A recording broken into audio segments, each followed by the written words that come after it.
자, 오늘은 우리 같이 사회 배워보도록 하겠습니다. 오늘은요, 양이 좀 많고 설명할 게 많아서 미리 좀 선생님이 이렇게 적어놨어요. 네, 실질적으로 여러분이 알고 있는 내용도 많이 있을 겁니다. 하지만 우리가 이걸 배우고요, 수업 시간에 또 다양한 활동을 통해서 좀 더 우리가 같이 알아보도록 합시다. 자, 먼저요. 우리 1단원 촌락에 대해서 배우고 있습니다. 네, 촌락의 형성과 주민생활 배우고 있고요. 자, 우리 작은 1단원 배웠어요. 네, 촌락의 위치와 지형의 모습, 땅의 모양 이런 것들을 알아봤고요.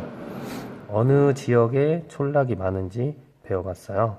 자, 이번에는요. 작은 2단원이고요. 촌락의 생활 모습에 대해서 배워볼 겁니다. 자, 그러면 촌락에 세 가지가 있다고 했죠. 농촌, 어촌, 산지촌이 있다라고 했어요. 자, 그럼 먼저 농촌의 자연환경과 생활 모습에 대해서 우리가 오늘 이번 시간엔 알아보도록 할게요. 자, 먼저 농촌의 자연환경을 먼저 볼게요. 네, 우리가 총 5가지를 배우는데요. 농촌의 자연환경을 배울 거고요. 그다음에 농촌의 생산활동 및 어떤 일을 하는지, 생산활동을 어떤 걸 하고 또 하는 일은 무엇인지, 그 다음에 농촌에서 볼 수 있는 시설은 어떤 것들이 있는지, 또 농촌에서 계절에 따라 하는 일은 어떻게 다른지, 그 다음에 농촌 사람들의 생활 모습은 어떤지 이렇게 배워볼 거예요. 내용 굉장히 많죠. 하지만 그렇게 어렵지는 않을 겁니다. 자, 먼저요. 농촌은요. 여러분 지형에서 보면요. 낮은 산을 많이 볼 수가 있습니다. 교과서에 나와 있는 그림을 한번 보시면, 네, 교과서에 보시면 이렇게 있는데요. 이게 우리가 보통 농촌의 생활을 볼 수 있는 그림을 그려놓은 건데, 이쪽에 보면 낮은 산들이 많이 이렇게 펼쳐져 있습니다. 네, 볼까요? 이렇게 낮은 산들이 많이 볼 수 있죠. 네, 그 다음에 여기 보면 물도 흐르기도 하고요. 논밭도 있고요. 집들도 있습니다. 자, 그래서 낮은 산을 많이 볼 수가 있고요. 자, 두 번째로 강. 왜? 물을 대야 되기 때문에 강에 가까운 곳 또는 강보다 조금 작은 냇가를 뭐라고 하죠? 우리가 네, 하천이라고 하죠. 네, 그래서 강이나 하천을 많이 볼 수가 있어요. 강이나 하천이 있어야 우리 농사 지을 때 물이 많이 필요하거든요. 자, 그 다음 뭐가 넓게 펼쳐져 있을까요? 우리가 논밭이 넓게 펼쳐져 있는데, 우리가 논밭을 우리가 뭐라고 하냐면 들판이라고 합니다. 들판. 논밭처럼 이렇게 평평하고 넓은 땅, 그런 땅을 우리가 들판이라고 하거든요. 그래서 들판이 넓게 펼쳐져 있는 자연 환경을 우리가 볼 수 있는 곳이 농촌이에요. 이 밖에도 많이 있지만 이렇게 세 가지 정도로 우리가 이야기를 해볼 수 있겠죠. 그 다음 농촌의 생산활동 및 하는 일. 자, 어떤 거를 생산을 하고 어떤 일을 하냐라는 겁니다. 자, 가로넣기로 볼까요? 자, 어디에서 벼농사를 할까요? 자, 우리 정제 잘 듣고 있습니까? 자, 정제는 벼농사를 우리가 어디서 짓죠? 네, 맞았습니다. 논에서 짓죠. 네, 그래서 논에서 벼농사를 합니다. 그래서 쌀을 우리가 수확을 할 수가 있죠. 논에서 벼농사를 하고요. 자, 그 다음 꽃을 재배하는 곳은 어디에서 우리가 보통 꽃을 재배하죠? 예, 여러분 잘 본 적은 없겠지만 비닐하우스에서 많이 재배합니다. 비닐하우스에서 꽃뿐만 아니고 겨울철에는 과일이나 채소를 하기도 하는데요. 보통 이제 꽃을 많이 재배하죠. 자, 그 다음에 채소를 재배하는 곳은 어딜까요? 채소. 역시 비닐하우스에서도 채소를 재배하지만 우리가 논 말고, 네, 민정이 얘기해 볼까? 네, 채소는 네, 논 말고 밭에서 많이 재배하겠죠. 정답이에요. 자, 밭에서는 채소를 재배하고요. 자, 과일은 어디에서 재배를 할까요? 네, 과일은 어디에서 재배를 할까요? 네, 당연히 사과, 배 어디입니까? 네, 과수원이죠. 과수원에서는 다양한 과일을 재배해서 우리 집까지 올 수 있도록 해주는 겁니다. 자, 그 다음 이렇게 해서 농사만 짓냐? 아니라는 거죠. 농사뿐만 아니고 뭐 또 기르냐라는 겁니다. 자, 뭘 기를까요? 네, 가축을 기르죠. 네, 가축을 기르는 일을 합니다. 뭐 소나 돼지 또는 닭, 오리 이런 것들의 가축을 기르기도 하죠. 자, 이렇게 해서 생산활동 하는 일. 자, 이 밖에는 또 어떤 것들을 하냐면요. 자, 농기구를 팔거나 수리하는 역할도 하고요. 네, 농촌에 가보면 농기구를 팔거나 수리하는 데가 많이 있어요, 가게가. 또 마을 사람마다 농촌 체험을 돕는 일을 합니다. 여러분 뭐 혹시 가본 사람 있을지 모르지만 이 가까운 데 가면 뭐 곶감을 만들어 보는 행사를 하기도 하고요. 뭐 대추 따는 거, 사과 따는 거 많이 해봤을 거예요. 그런 체험을 돕는 일을 하기도 합니다.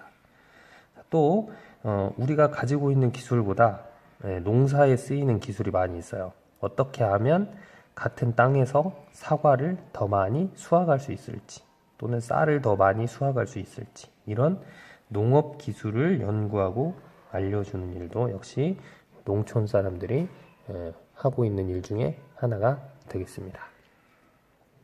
자, 이렇게 해서요. 이 밖에도 여러 가지 일이 있지만 우리가 주요 농촌 사람들이 하는 생산활동과 일에 대해서 배웠고요. 자, 이번엔 농촌에서 볼 수 있는 시설이요.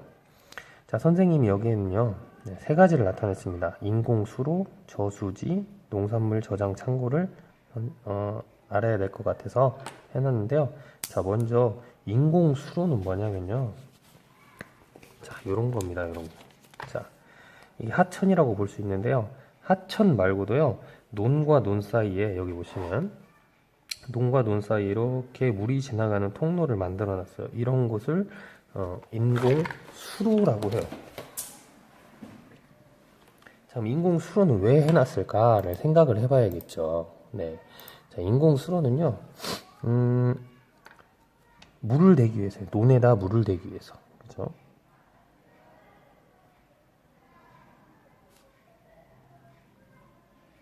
물을 준다는 건 물을 대기 위해라는 것은 물을 준다는 얘기예요. 특히나 이제 논에는요, 물이 많이 필요합니다. 쌀, 벼를 재배하는 데는 물이 굉장히 많이 필요해요. 근데 너무 개울가가 멀리 있으면 그 물을 여기다 퍼다 날리는데 너무 시간이 많이 걸리죠. 그래서 중간중간에 이렇게 논과 논 사이에 인공적으로 사람이 땅을 파서 물길을 내놓은 거예요. 그걸 인공수로라고 합니다. 그죠? 그 다음 저수지는 많이 들어봤죠? 네, 저수지도 역시 물을 저장해 놓는 것이에요. 혹시 가뭄이 왔거나 물이 굉장히 비가 안 와가지고 물이 다 떨어져 버렸어요. 인공수로에도 물이 떨어졌습니다. 그러면 자기 있는 저수지에서 물을 이쪽으로 퍼다 날라야 되거든요. 그러기 위해서 임시적으로 사람들이 파놓은 겁니다. 그래서 저수지, 즉 물을 저장해 놓는 곳을 만들어 놓은 것이죠. 그래서 굉장히 많은 물을 저장해 놓는 것이에요. 인공수로는 조그만 수로라고 보시면 되면 저수지는 굉장히 넓은 땅에 물을 저장해 놓는 곳입니다. 그 다음 농산물 저장 창고는 말 그대로 농산물을 저장해 놓는 것입니다. 네, 수확한 농산물을 저장을 해놔요. 그래서 나중에 필요할 때 거기서 또 같이 쓰죠. 예를 들자면 우리가 사과 같은 걸 예를 들어볼게요. 우리 사과는 가을에 나는 과일입니다. 근데 우리가 봄에도 사 먹고 여름에도 사 먹어요. 그것은 가을에 수확한 과일을 저장 창고에 넣어놨다가 봄이나 또는 여름에 조금씩 내다 파는 거예요. 그래서 우리가 먹을 수 있는 거죠. 그것이 바로 농산물 저장 창고에 저장이 돼 있기 때문입니다. 자, 이제 이 밖에도 농촌에서 볼 수 있는 시설은 많이 있습니다. 뭐 정미소라는 곳도 있고요. 그다음 마을 해관, 네, 써둘게요. 정미소 같은 것도 있고요. 마을 회관 이런 것도 있습니다. 또 뭐 보건소 또는 뭐 경로당 이런 데도 많이 있어요. 그러네 이런 곳은 잠깐 이런 곳이 있다라고만 알려줄게요. 자, 그다음 농촌에서 계절에 따라 하는 일이 다릅니다.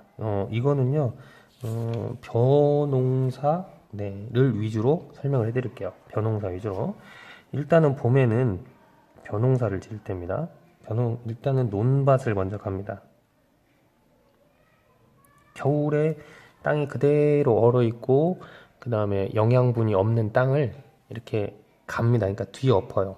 속에 있는 땅을 밖으로 나오기 위해서 뒤엎은 다음에 거기에 이제 비료도 좀 주고 거름도 좀 줘서 벼가 잘 자랄 수 있는 땅을 만들어주는 게 바로 논밭 갈이에요.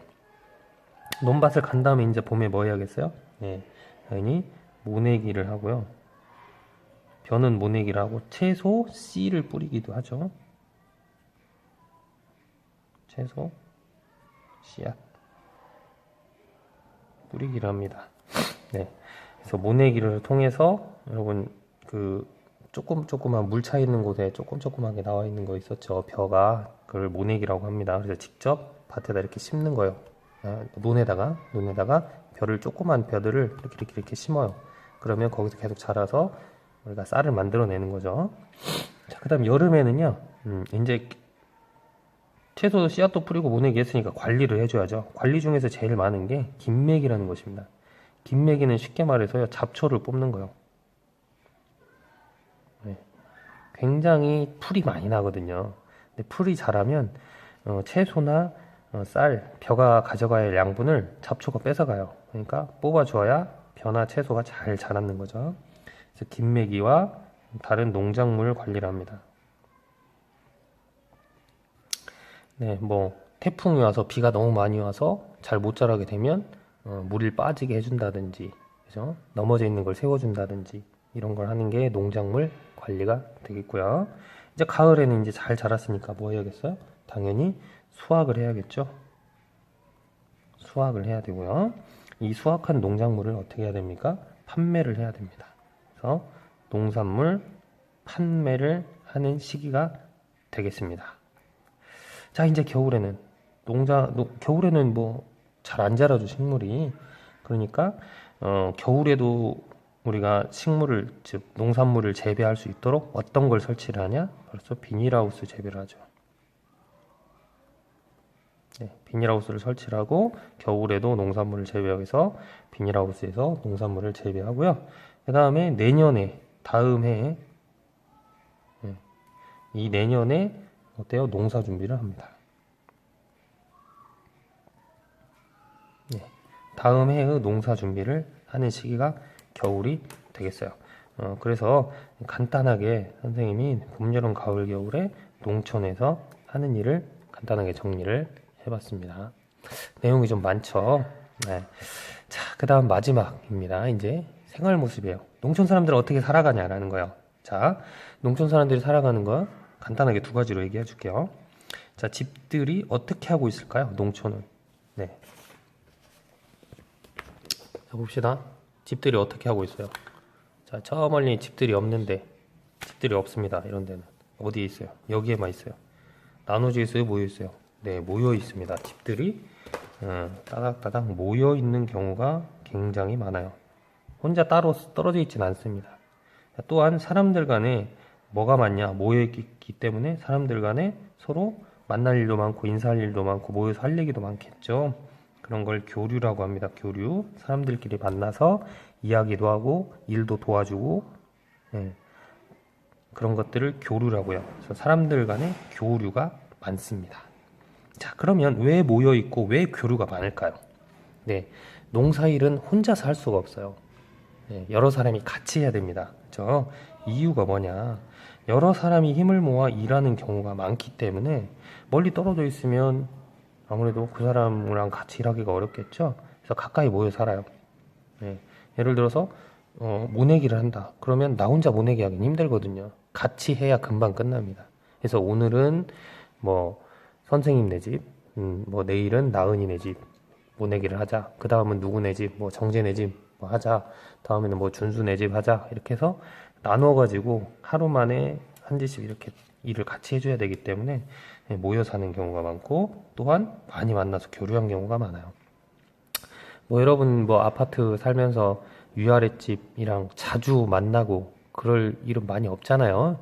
엘리베이터에서 나가서 인사하고 그러지 그 집에 가서 뭐 밥도 먹고 이런 경우가 많지는 않습니다. 근데 농촌은 이렇게 항상 모여 살고 교류를 많이 한다는 점이에요. 자, 이렇게 해서 우리가 배웠고요. 여러분이 지금 배움 학습 정리장에 정리를 할 거 아니에요. 자, 여러분이 중요한 단어, 선생님이 지금 일부러 색깔도 달리 해주고 했는데요. 중요한 단어가 굉장히 많아요. 여러분이 생각하는 중요한 단어 한 10개 정도 여러분이 생각해서 적어 보시고요. 그 10개로 문장을 한 두세 문장만 만들어서 올 수 있도록 합시다.